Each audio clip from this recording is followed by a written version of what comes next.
imagine just stepping onto the sidelines of the World Cup. Oh, the pressure. Right. You're the head coach. The weight of an entire nation is just resting squarely on your shoulders. Yeah.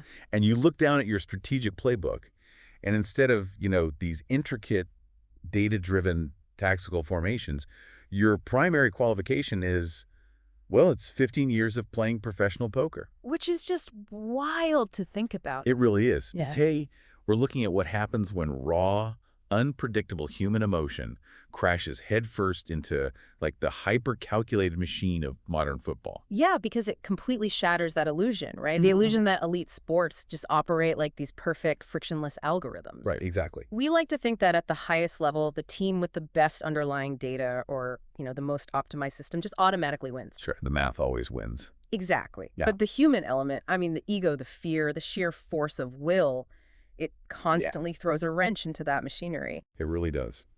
So welcome to this custom-tailored deep dive created just for you. You sent us a truly fascinating stack of material covering, well, the latest 2026 World Cup developments. Some really bizarre technical controversies in there, too. Oh, absolutely. And so it is. And to start, we really have to look at the sheer emotional chaos of Group B. Oh, Group B. We have two entirely different philosophies of leadership just colliding here. Bosnia and Herzegovina against Switzerland. The contrast is staggering. You have Bosnia, right? A team operating almost entirely on emotional momentum. Yeah. And then Switzerland, a highly structured team that honestly seems to be collapsing under the weight of its own internal toxicity. Let's look at the Bosnian side first because, well, it reads like a Hollywood script. It really does. Sergej Barbarez, their coach. He spent 15 years waiting for the national team job. 15 years. And he had zero previous coaching experience before taking over in 2024. Zero. None at all. While he was waiting, he was literally playing professional poker during his retirement. And that poker background completely informs his managerial style. How so? Well, he didn't walk into the dressing room with a 100-page tactical manifesto. He came in preaching emotion. He prioritizes mentality, passion, and, national pride way over strict positional play. Sure. When you look at his actual lineup data, he frequently shifts between a 4-2-3-1 and a 4-4-2. Okay. But the formation is almost secondary. The matches quickly transcend tactics and become these purely emotional, chaotic battles. He is playing the man, not the cards. And it absolutely worked. That raw emotional energy fueled their massive playoff wins against Wales and Italy just to get to this tournament. Exactly. And look at the players executing this high-wire act. You had their captain, Edin Dzeko. Right. The legend. He is 40 years old. He just joined an insanely exclusive club of outfield players to play in a World Cup in their 40s. It's a very short list. Yeah, a club that only includes Roger Milla, Luka Modric, and Cristiano Ronaldo. The reverence the younger players have for Dzeko, it's just palpable in the interviews. Oh, totally. They are literally running through brick walls for him. But, Barbarez isn't just relying on nostalgia. Right. He's actively trusting players like 18-year-old Karamali Begovic. Yeah, the 18-year-old. This kid is so fearless that Barbarez had him taking high-pressure penalties in the playoff shootouts. Which is insane for an 18-year-old. Totally.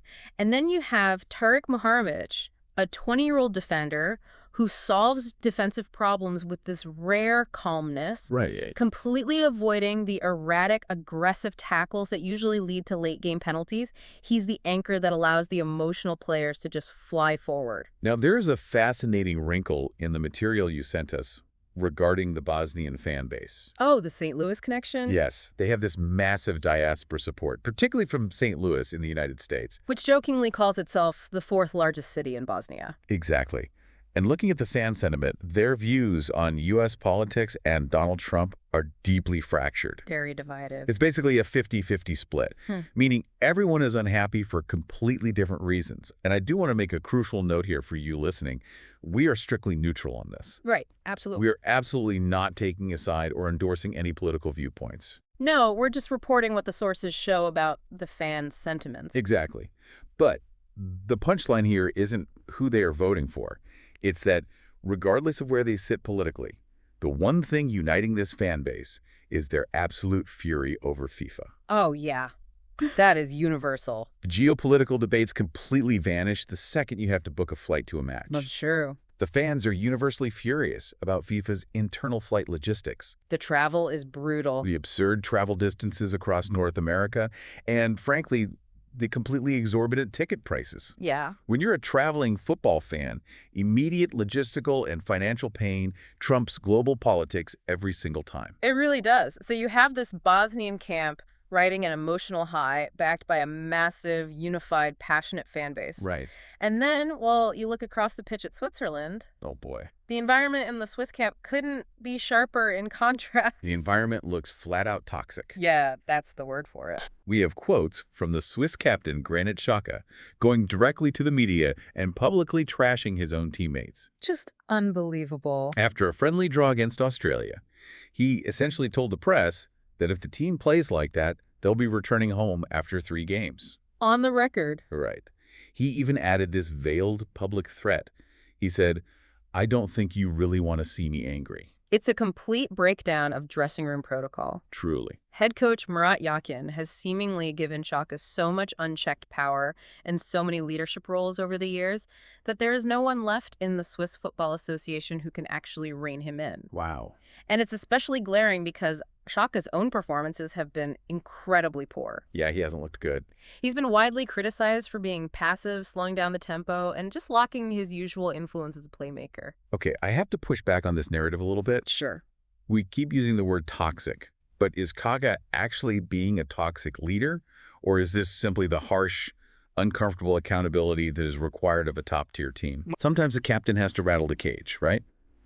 They demand perfection to snap a complacent team out of a funk. I have to disagree with you there. Really? Yeah, look at the actual mechanism of what he's doing. Demanding perfection on the training pitch or behind closed doors, that is elite accountability. Okay, fair. Going to the international press and threatening your teammates before the tournament even starts, that destroys trust. I see what you mean. It creates an environment governed by fear rather than mutual respect. Xhaka is demanding the tactical machine operate perfectly, but he is completely ignoring the psychological state of the human beings required to run it. And that brings us right back to the poker analogy. Yes, exactly. Barbarez knows he doesn't have the deepest squad or the best tactical cards, so he is entirely managing the emotional state of the players at the table. Spot on. Xhaka has brilliant cards, but he's actively alienating the players holding them. What's fascinating here is how emotional momentum ultimately cracked under the mathematical advantage of an 80th minute red card.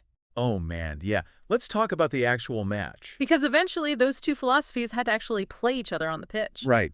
And for 70 minutes, it's a tense 0-0 stalemate. Very tense. The Bosnian emotion is holding the line against the Swiss structure. But then, in the 80th minute, disaster strikes. Yeah. That calm, unsung hero we mentioned earlier, Tariq Muharramovic, makes a catastrophic error. He gets a straight red card for chopping down Breel Embolo when he was through on goal. And this is the exact moment where the cold, hard math of football overtakes human emotion. Break that down for us, because it wasn't just that Bosnia got tired, right? Yeah. The game completely unraveled mathematically. Right. When a team is defending in a low block 4-4-2, they rely on 2 solid banks of 4 players, Right. shifting side to side to cover the width of the pitch. When you lose a man and drop to 10 players, you usually have to sacrifice a forward or a winger. Right, shifting to a 4-4-1 or a 4-3-2. Exactly. Suddenly, you physically cannot cover the flanks anymore. The Swiss immediately recognized this. Of course they did. They pushed their fullbacks incredibly high, deploying wide overloads to stretch the pitch. They created constant 2-on-1 situations on the edges. Just exploiting that gap. The math simply broke Bosnia's defensive shape. You can bluff and manage emotions all night, but when a talented Swiss squad suddenly has a permanent numerical advantage on the wings, the system crumbles. And the Swiss ruthlessly exploited those gaps. It was a late-game blitz. It is fast. The 20-year-old Swiss substitute, Johan Manzambi, finds all that new space and scores twice. Yeah. Ruben Vargas adds another. Bosnia does manage a stunning 93rd minute consolation volley from Ermin Mamek. Which was beautiful, by the way. It was, but fittingly, Xhaka caps it all off with a 97th minute penalty.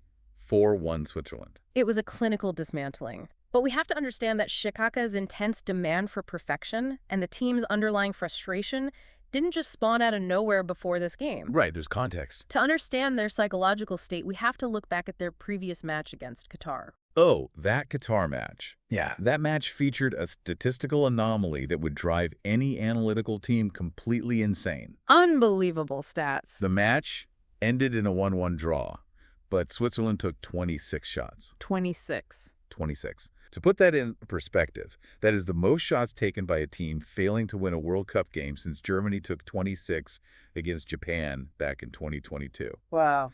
They completely dominated the underlying metrics, but the only way they actually scored was an envelope penalty.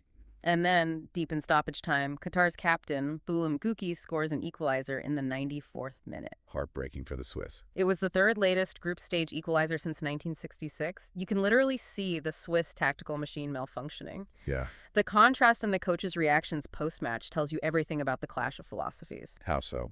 Well, Qatar's Julian Lopetegui is telling his team to continue dreaming, feeding that emotional high, Right. while an infuriated Sheka is demanding the Swiss face reality. But the real story of that match, the moment that absolutely set the internet on fire, happened way back in the 13th minute. Oh, the VAR scandal. Exactly, the VAR scandal.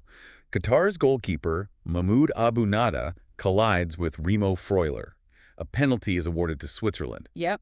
As per protocol, the video assistant referee, the VAR, is supposed to check the build-up for offside. Which they did. The officials in the remote VAR room applied the technology perfectly. Yeah.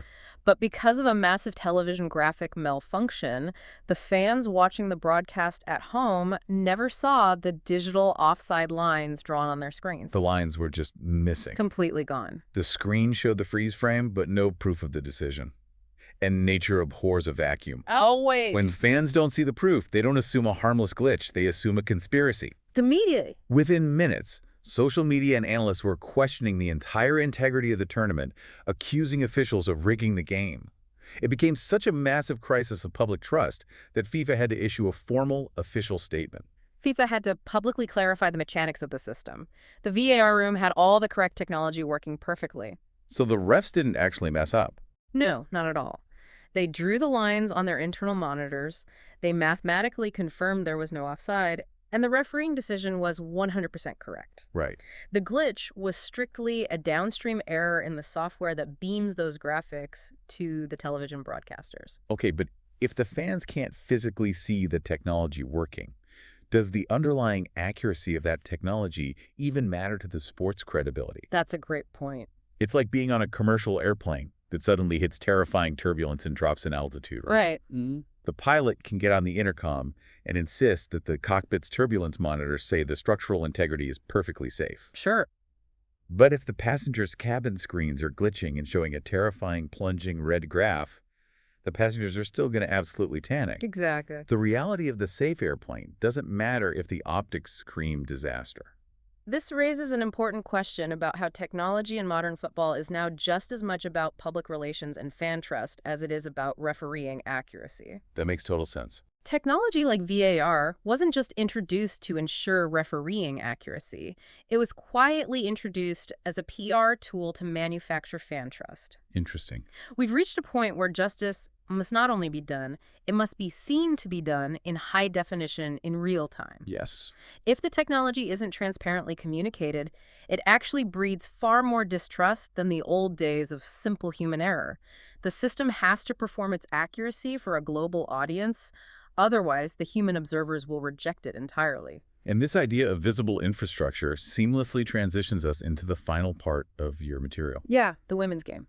Because while we were talking about systemic failures like VAR failing to protect the integrity of the game for the viewer, we also need to look at how the broadcast industry has historically failed to protect the people working behind the scenes. A huge issue. While the men's tournament is bogged down by broadcast glitches and media leaks about toxic camps, the women's game is currently setting massive historic foundations both on and off the pitch. The milestones happening right now are just incredible. They really are. On the pitch, we just saw the inaugural 2026 FIFA Women's Champions Cup held in London. Arsenal against Corinthians. Right, where Arsenal Women's FC defeated SC Corinthians to lift the brand new trophy. It's a monumental structural leap forward for the global club game. FIFA even launched a dedicated podcast covering the event, bringing in massive foundational figures. Yeah, like Jill Ellis. Exactly. FIFA Chief Football Officer Jill Ellis, two-time World Cup winner Tobin Heath, and FIFA legend Michael Silvestre. It's a celebration of legitimate structural investment. But the material you provided also takes a very sobering look at the off-pitch reality. Yeah, he's pretty gritty. We have incredibly candid insights from female sports broadcasters. Heavyweights like Kelly Cates, Christine Lampard, and Haley McQueen. Icons in the industry. Absolutely. And they reflect on the evolution of the last 20 years, moving from an era where women were hired purely to be vaguely decorative to an era where they are finally anchoring the biggest broadcasts in the world. Vaguely decorative. That phrase is just brutal. It is. But it captures the era perfectly. They talked about how 20 years ago, if a female presenter actually understood the tactical nuances of the sport, it was considered a quirky bonus. Right, almost a surprise to the executive. Exactly. The primary unwritten qualification was purely aesthetic.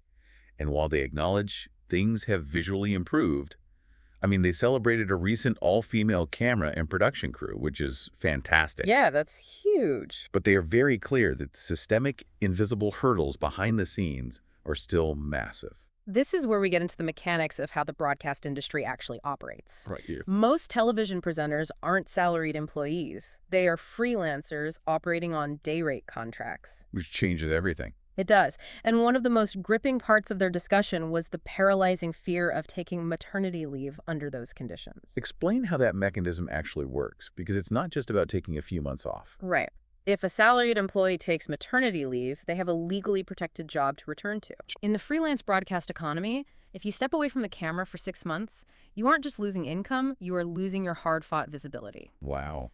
Network executives historically just replace you with the next available face. There is a genuine structural terror that if you pause to have a child, the show will simply go on without you, and you will never get your chair back. It makes me think of the famous quote brought up in the sources about Ginger Rogers. Oh, doing everything Fred Astaire does. Right, doing everything Fred Astaire does, but backwards and in high heels. Yeah. It makes me ask, has the broadcasting industry truly changed its systemic support for women? Or just its outward appearance? It's like looking at a stunning, modern glass skyscraper. Okay. From the street, it looks completely equitable and futuristic. But if you actually walk inside and look at the foundational plumbing, the freelance contracts, the lack of maternity protections, the financial safety nets, you realize the infrastructure was all built in the 1970s and is completely unsuited for the people currently working there. That is the exact tension they are highlighting. Yeah. And we see that same structural lag in the fight for equal pay. Oh, the equal pay discussion. There was a very revealing anecdote shared in the interviews where a network boss looked at a female broadcaster's contract, realized she was doing the exact same role and hours as her male co-host, Manish Basan. And what happened? He automatically bumped her pay to match his without her even having to ask. Which, on the surface, is a great positive story about a good boss. Right. But when you look closer, it's actually terrifying. Why is that? It highlights that financial parity still relies entirely on the benevolent goodwill of an individual manager stumbling across a discrepancy, rather than an automated structural standard across the industry. If we connect this to the bigger picture, it really synthesizes the launch of the Women's Champions Cup with the necessary ongoing growth of female representation and equity in football media. Exactly. And beyond the financial discrepancies, there's the ongoing issue of the media actively trying to pit women against each other. Oh, the magazine cover. Yes. They shared a ridiculous story about a magazine completely fabricating a war between two female broadcasters. Just made it up. Completely. Yeah. The publication just grabbed two separate photos of them looking vaguely stern, wedged them together on the cover, and printed a headline about a bitter feud. That is wild. It was entirely manufactured just to create dramatic, catty friction where literally none existed. It's so dismissive of their actual professional expertise. It really is. And it ties perfectly into the broader fight for equal compensation. In the material, they bring up the famous argument made by Serena Williams regarding Wimbledon prize money, which applies perfectly to broadcasting. The old argument used to be purely hourly, right? Yeah, exactly. People would say men play best of 5 sets, which takes up to 5 hours, and women play best of 3, taking maybe 3 hours. Therefore, by an hourly wage logic, men should be paid more. Which is such a flawed way to look at it. Right. Serena completely dismantled that. She pointed out that women shouldn't just be compensated for the literal time spent sweating on the court. Or, in broadcasters' case, the 2 hours spent talking on camera. Right, because of all the prep. Exactly. They're bringing identical decades of elite, invisible training to the table. They're bringing identical preparation, and most importantly, identical box office appeal and viewership draw. Yeah, that draw is key. The underlying preparation and the economic draw are equal, so the compensation must be equal. So what does this all mean? We started this deep dive looking for the connection between a Bosnian poker player managing a locker room. A broken VAR television graphic. Right. And the behind-the-scenes fight for structural equality in sports media. And I think it comes down to the fact that football isn't just a game. No, it's definitely not. It is a massive live-action mirror of society. We are constantly watching human beings struggle with how much trust to hand over to technology, how to define effective leadership, whether it's toxic demands for perfection or raw emotional support, and how to finally build structural infrastructure that treats everyone equally, not just when the cameras are rolling, but when the invisible contracts are signed. It really is a fascinating intersection of human nature and systemic design. Definitely. And I want to leave you with one final thought to mull over. Building on everything we've discussed today, Okay, let's hear. we are constantly pushing for perfect systems. But let's say we get there. If technology like VAR eventually perfects the enforcement of the rules, so there is never another refereeing error or controversy. Okay, a flawless system. And structural parity perfectly levels the financial and developmental playing field for all teams and all genders. What happens next?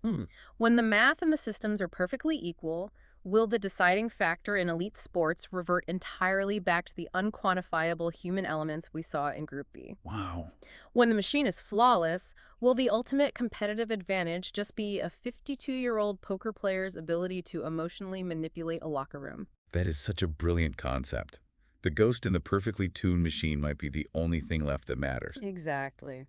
Well, thank you so much for sending in this incredible stack of material. It's been an absolute blast unpacking the tactics, the technology, and the humanity of it all with you. It's been a genuine pleasure. Keep questioning the systems behind the scenes and keep enjoying the games. Until next time, keep diving deep.